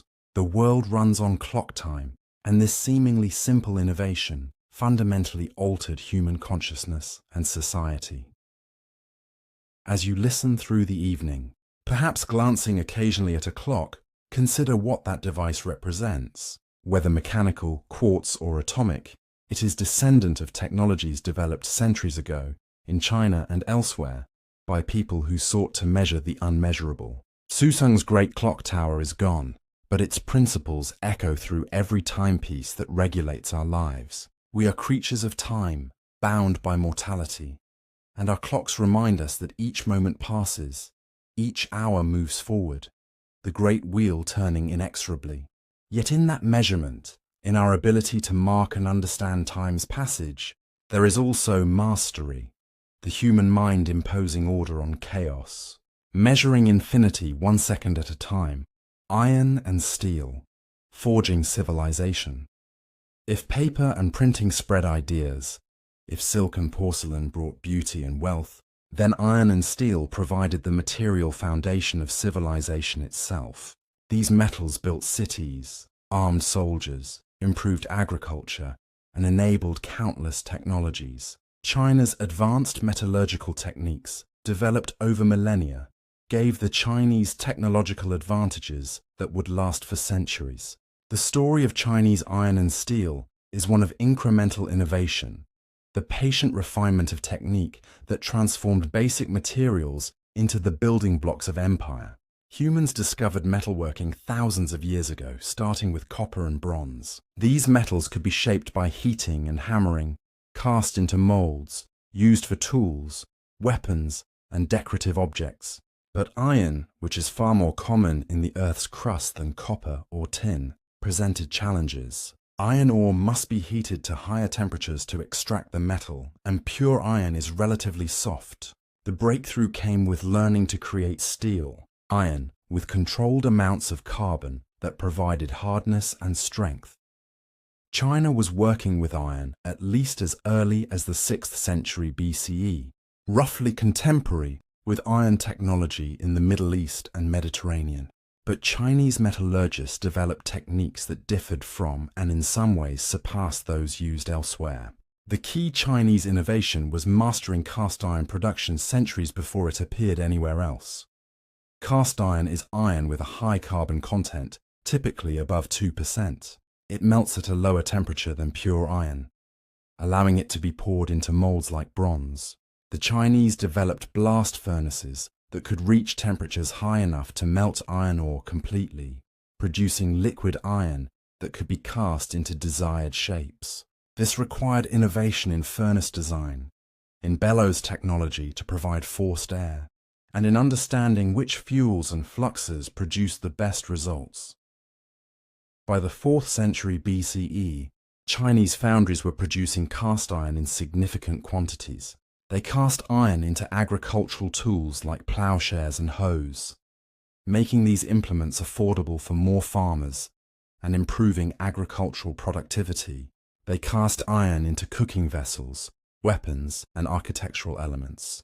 The ability to mass-produce iron goods through casting gave China economic and military advantages. A cast iron plowshare could be produced more quickly and cheaply than a forged one, putting better tools into more hands. Cast iron had limitations. It was hard but brittle, prone to cracking under impact. For weapons and tools that needed to withstand shock, wrought iron or steel was superior. Chinese metallurgists developed techniques to address this. They learned to decarburize cast iron, heating it with oxidizing agents to reduce carbon content, and convert brittle cast iron into malleable wrought iron. They developed co-fusion techniques, combining cast iron with wrought iron to create materials with intermediate properties. These processes were sophisticated metallurgy requiring understanding of how carbon content affected iron's properties. Steel production. Creating iron with controlled carbon content for optimal hardness and flexibility was another Chinese achievement.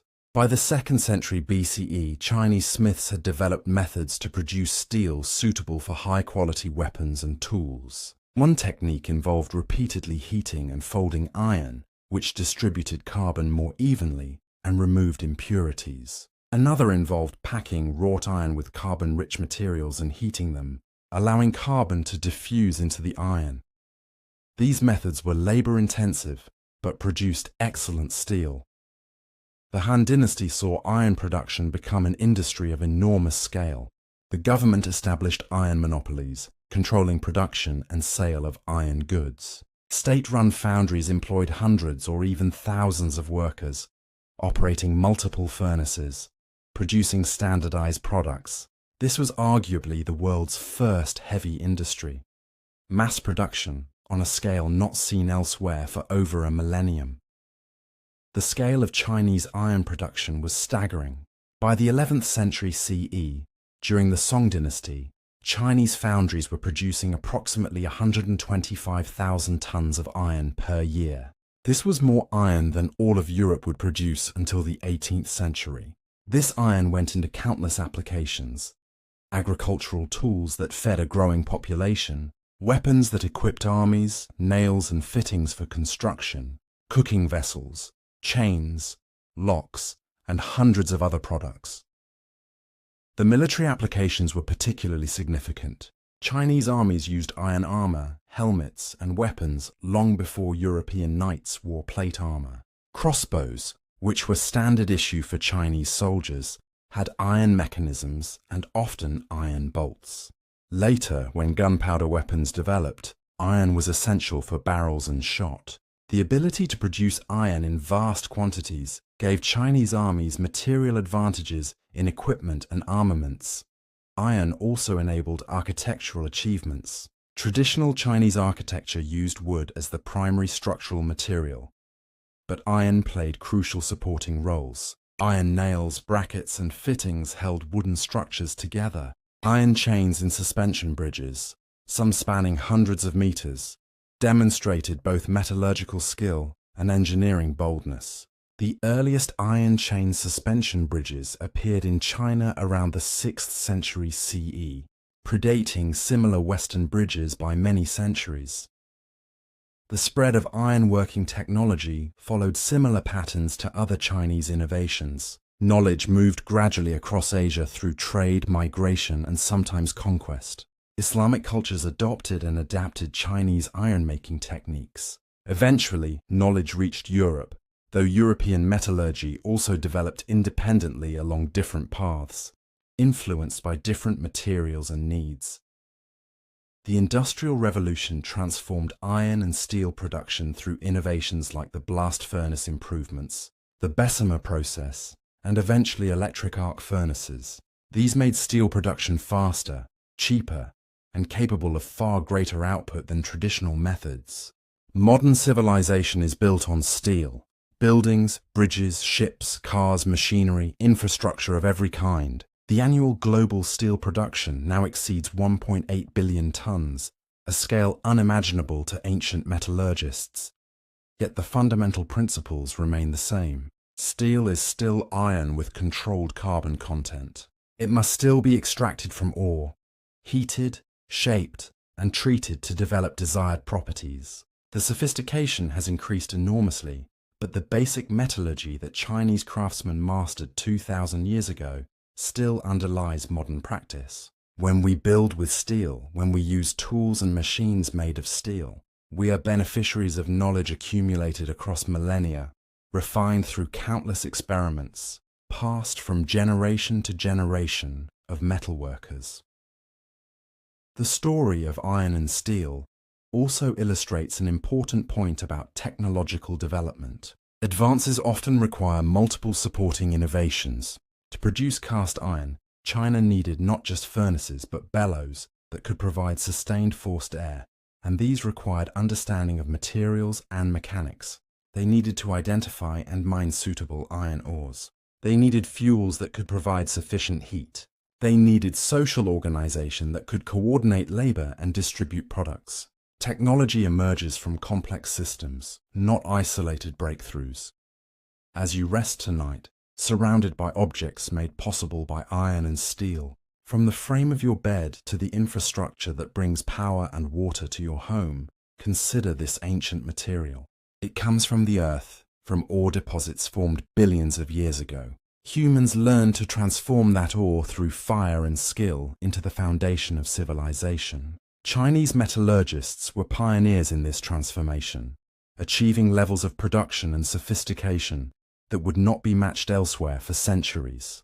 In every piece of steel lies human ingenuity, the patient mastery of materials, and the accumulated knowledge of generations who learned, through trial and error, how to turn stone into strength.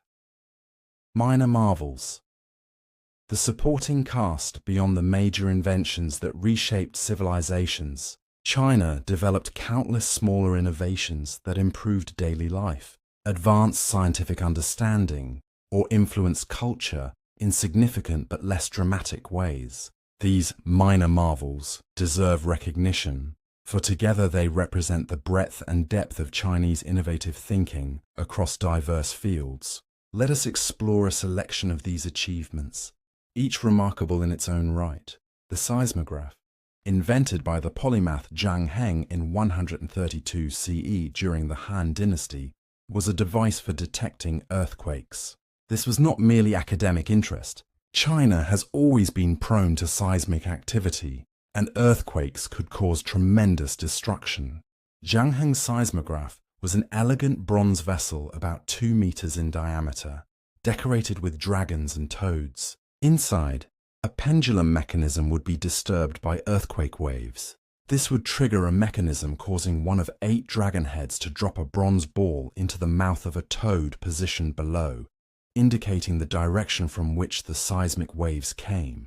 While it could not measure magnitude in modern terms, it could detect earthquakes too distant to be felt locally, giving warning of disasters hundreds of kilometers away.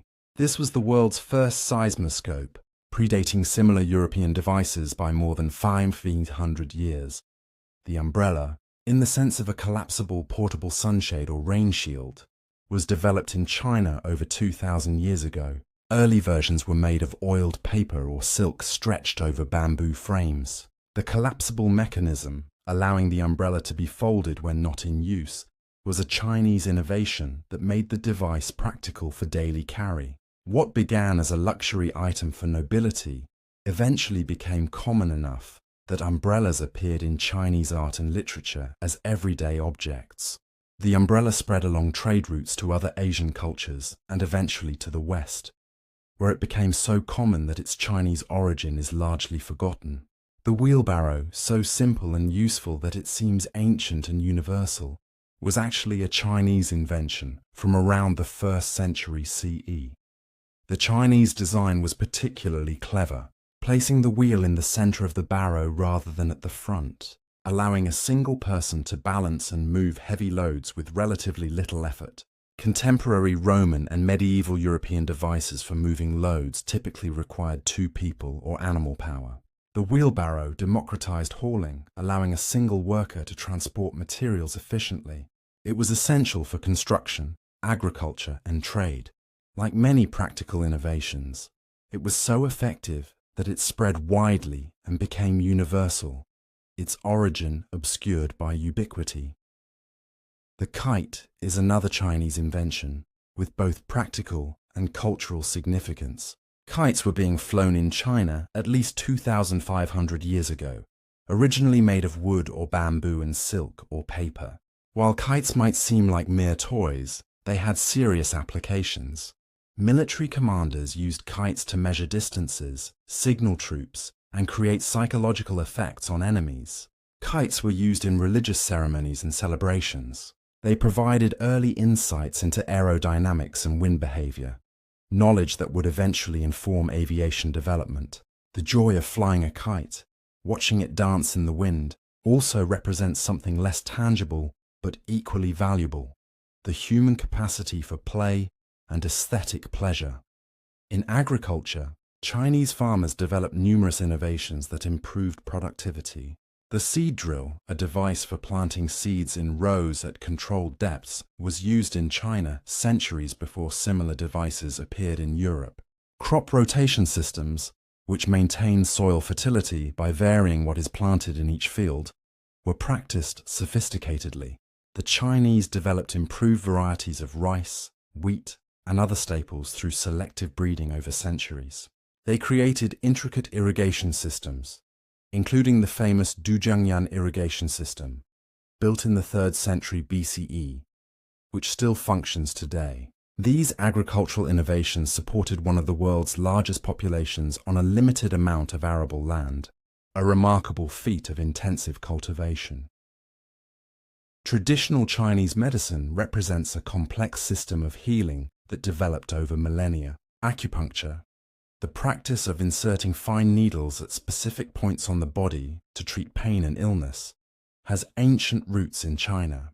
While its mechanisms remain debated in modern medicine, many patients report benefits, and research continues into its effects. Chinese herbal medicine catalogues thousands of medicinal plants and formulations, accumulated knowledge of how various substances affect the body. Practices like Tai Chi and Qigong combine movement, breath control, and meditation for health benefits. Whether or not every traditional practice withstands modern scientific scrutiny, the underlying approach, careful observation of the body, and systematic documentation of treatments and outcomes, represents empirical medical investigation. Chinese contributions to mathematics and astronomy were substantial. The Chinese calculated pi to 7 decimal places by the 5th century CE, used negative numbers, and developed solving techniques for algebraic equations. Chinese astronomers carefully recorded celestial observations for over 2,000 years, documenting comets, supernovae, and planetary motions. The supernova of 1054 CE, which created the Crab Nebula, was extensively documented by Chinese and Islamic astronomers, but apparently went unrecorded in Europe. Chinese star catalogues and astronomical treatises preserved valuable data that modern astronomers still reference when studying long-term celestial phenomena. In architecture, Chinese innovations included earthquake-resistant building techniques using wooden frameworks with flexible joints that could move during tremors without collapsing. Multi-story pagodas demonstrated both architectural ambition and engineering skill. Chinese roof designs, with their distinctive upturned eaves, were not just aesthetic choices, but functional designs that provided better water drainage and structural distribution of weight. The construction techniques for traditional Chinese buildings, while different from Western stone architecture, were remarkably sophisticated and well adapted to local conditions and materials. Chinese bridge building achieved remarkable feats. Beyond the suspension bridges mentioned earlier, Chinese engineers built segmental arch bridges, where the arch is less than a semicircle, creating flatter bridges that required less approach elevation. The Zhaozhou Bridge, built in 605 CE, is the world's oldest standing segmental arch bridge, demonstrating both engineering skill and construction quality. It has survived over 400 years of use, including numerous floods and earthquakes, testimony to its sound design. The development of paper money represents a Chinese innovation with enormous economic implications. During the Song dynasty, merchants began using promissory notes instead of carrying heavy copper coins for large transactions. The government eventually took over issuing these notes, creating the world's first government-issued paper currency. This was centuries before paper money appeared in Europe. While Chinese experiments with paper currency were not always successful, sometimes leading to inflation when governments printed excessively, the concept fundamentally changed how economies could operate, enabling more complex financial systems. In the realm of food, Chinese cuisine developed techniques that maximized flavor and nutrition from available ingredients. Stir-frying in a wok, using high heat and constant motion to cook food quickly, while preserving texture and nutrients, became a signature Chinese cooking method. Fermentation techniques created preserved foods like soy sauce, which added umami flavor, and preserved soybeans, a crucial protein source. Tea's use in cooking and medicine was already mentioned, but Chinese cuisine also pioneered many culinary innovations that spread globally. The list could continue extensively. Lacquerware, dental amalgams for filling cavities, the fishing reel, the horse collar that allowed horses to pull heavier loads without choking, mechanical threshing machines, the paddle wheel boat, rocket technology, brandy distillation, the match, the toothbrush with bristles, and countless other innovations either originated in China or were developed there independently and sometimes earlier than elsewhere. Each represents human ingenuity applied to practical problems or aesthetic aspirations. What unites these diverse innovations is the approach to knowledge and problem solving. Chinese culture valued practical experimentation, careful observation, and systematic documentation. The Chinese were willing to invest time and resources in developing technologies, refining them across generations. The stability of Chinese civilization, despite periodic upheavals, allowed knowledge to accumulate and be preserved. The bureaucratic system, for all its flaws, created positions for educated individuals who could document and spread innovations. These minor marvels also remind us that innovation is not just about revolutionary breakthroughs, but incremental improvements that accumulate over time. The wheelbarrow did not change the world overnight, but it made countless tasks easier, saving labor that could be applied elsewhere, contributing to economic productivity in ways that compounded over centuries. The umbrella did not reshape civilization, but it made daily life more comfortable for millions. Progress comes not just from dramatic inventions, but from steady refinement of tools and techniques that serve human needs. As you drift further towards sleep, consider this vast tapestry of innovation. In almost every aspect of life, tools and techniques that seem natural and inevitable were actually invented by someone, somewhere, sometime. Many of those inventions trace back to ancient China, developed by craftsmen and scholars, whose names are mostly lost to history, but whose contributions endure. They observed problems, experimented with solutions, and passed their knowledge to others. In doing so, they shaped the world we inhabit, one small innovation at a time, building the foundation on which later achievements would rest. The night deepens, and our journey through Chinese innovation draws toward its close. We have traveled from paper to printing, from gunpowder to the compass, from silk to porcelain, from tea to mechanical clocks, from iron foundries to countless smaller marvels. Each invention carries its own story of observation, experiment, and refinement. Together, they represent one of history's great flowerings of human creativity and practical ingenuity. What can we draw from these stories as we prepare for rest? Several themes emerge that transcend the specific inventions themselves. Lessons about innovation, culture, and the nature of human progress. First, we see that innovation is rarely a sudden breakthrough, but typically the result of accumulated knowledge refined over generations. Paper did not appear fully formed, but evolved from earlier experiments with materials. Porcelain required centuries of learning about clays, temperatures, and glazes before reaching perfection. The mechanical clock built on water clock technology developed over many dynasties. Innovation is usually cumulative, each generation building on what came before, making incremental improvements that eventually transform the technology entirely. This accumulation requires certain conditions. Knowledge must be preserved and transmitted. Chinese civilization's emphasis on literacy, record-keeping, and education created conditions where innovations could be documented, studied, and improved upon. The apprenticeship system, where masters trained students in specific crafts, ensured that practical knowledge passed down through generations. The bureaucratic examination system circulated educated individuals throughout the empire, spreading ideas geographically. When these systems functioned well, innovation flourished. When they broke down during periods of upheaval, knowledge could be lost. Second, we observe that practical innovation does not require theoretical scientific understanding in the modern sense. Chinese inventors achieved remarkable results through empirical observation and systematic experimentation without developing scientific theories, as Europeans would later do. They understood what worked without necessarily understanding why in terms of physics or chemistry. The compass worked because of observation of magnetic phenomena, not from theoretical understanding of Earth's magnetic field.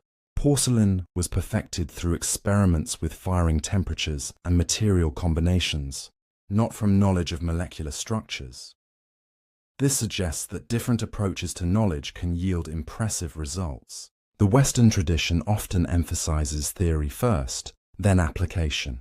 The Chinese tradition often emphasized observation and practice, with theory following if at all. Neither approach is inherently superior. Both can produce innovations. The most powerful approach might combine both: empirical experimentation informed by theoretical understanding, and theory tested and refined by practical application. Third, we see how innovations spread and transform. Technologies rarely remain in their place of origin. They travel along trade routes, carried by merchants, missionaries, and migrants.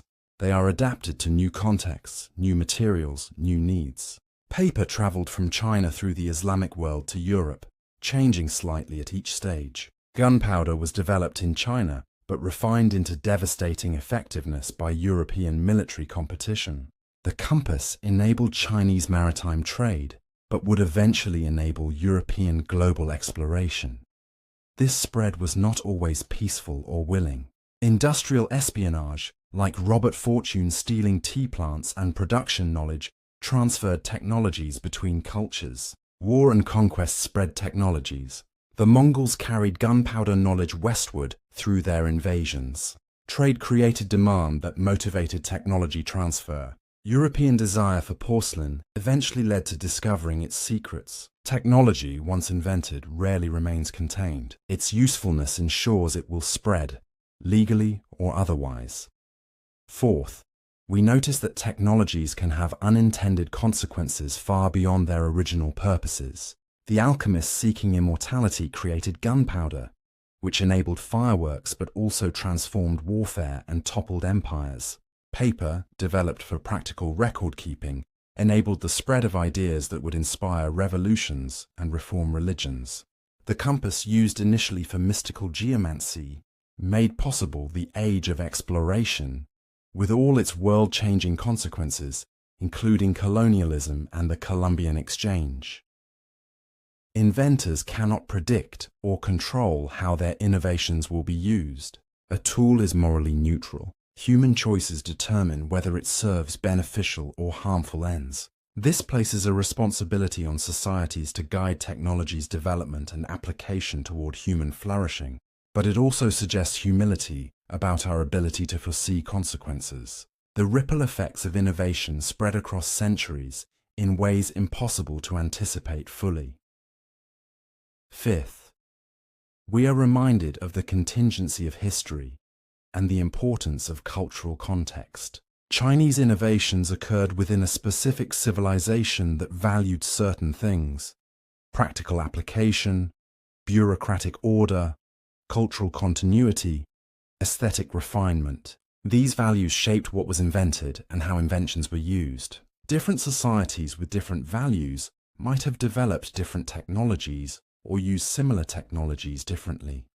Europe, when it encountered Chinese innovations, adapted them to European needs and contexts. Gunpowder fit into European military competition between states. Printing aligned with Protestant emphasis on scripture accessibility and Renaissance interest in classical texts. The compass enabled European colonial ambitions. Technologies are not adopted in isolation but integrated into existing cultural patterns, which shape their impact. This cultural context also explains why China did not leverage all its innovations into the global dominance one might expect. China was a vast, largely self-sufficient empire focused primarily on internal development and stability. It faced nomadic threats on land borders, but until late in its history, faced no existential threats from the sea. This orientation shaped how innovations were used. Gunpowder was used to defend the empire, not to project power globally. The compass enabled trade, but not conquest. When priorities shifted under European pressure in the 19th century, the institutional and cultural context had become less conducive to rapid innovation and adaptation. The question of why the scientific and industrial revolutions occurred in Europe rather than China, despite China's earlier technological leadership, has preoccupied historians. The answers are complex and contested, involving institutions, geography, political structures, cultural values, and chance. But it reminds us that technological capability alone does not determine historical outcomes. How societies organize themselves, what they value, how they respond to challenges, these factors profoundly influence whether technological potential translates into historical impact. Finally, we see in these Chinese innovations a reflection of universal human qualities: curiosity about the world, desire to improve life, appreciation of beauty, ambition to accomplish great things, and the capacity to learn from experience and build on accumulated knowledge. These qualities exist in all cultures and times. Chinese civilization provided particularly fertile ground for them to flourish for an extended period, but the underlying human capacities are universal. This offers hope for our own time. We face challenges that demand innovation: climate change, resource constraints, disease, conflict, inequality. The story of Chinese innovation reminds us that human ingenuity has repeatedly solved problems that seemed insurmountable. It also reminds us that solutions require patience, persistence, investment in knowledge preservation and transmission, and willingness to learn from observation and experiment. The specific technologies we have discussed tonight are products of their time, many superseded by modern developments. We no longer use bamboo and paper for astronomical clocks, though we still tell time. We no longer rely on silk as the primary luxury fabric, though we still value it. We no longer navigate primarily by a magnetic compass, though it remains a useful backup. Technologies evolve, replaced by successors that build on the same fundamental principles or solve the same problems in new ways.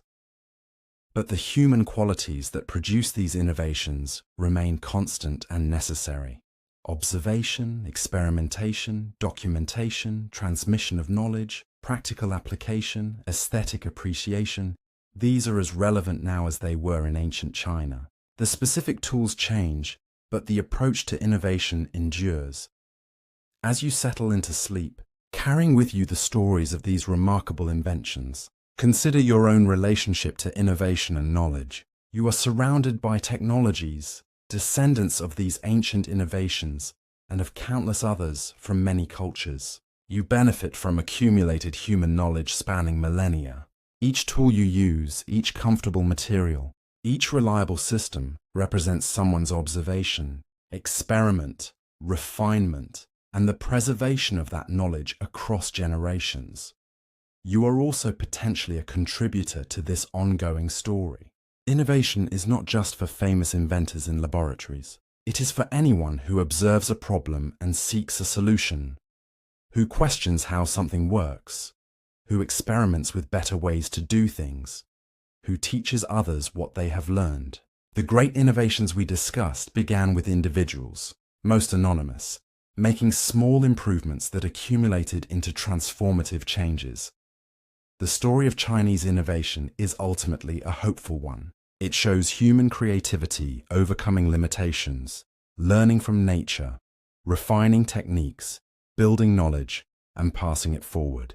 It shows that progress, though not inevitable or linear, is possible when conditions allow curiosity and skill to flourish. It shows that small improvements matter, that patience produces results, that knowledge is our most valuable inheritance. If you have found these stories interesting, if they have sparked your curiosity or given you new appreciation for the objects around you, consider subscribing to this channel for more explorations of history's quiet moments and profound transformations. Share your thoughts in the comments. Which of these Chinese inventions most surprises you? Are there other innovations you would like to explore in future episodes? Where in the world are you listening from tonight? And what invention are you most grateful for in your daily life? The night is gentle, the hour is late, and the time for rest has come. As you close your eyes, let your mind wander through the workshops of ancient China, where craftsmen bent over their work by lamplight, where scholars documented observations, where inventors experimented and failed and tried again. Let yourself feel connected to that long chain of human effort and achievement, knowing that you are part of the same story, beneficiary of past innovations and potential contributor to future ones. Sleep well, knowing that the world you inhabit, for all its complexity and challenges, was built by countless individuals who observed, learned, experimented, and shared their knowledge. Their contributions, often anonymous and underappreciated, created the foundation of modern life. In honoring their achievements, we remind ourselves of our own capacity for creativity and improvement, our own place in the ongoing human story of understanding and shaping the world.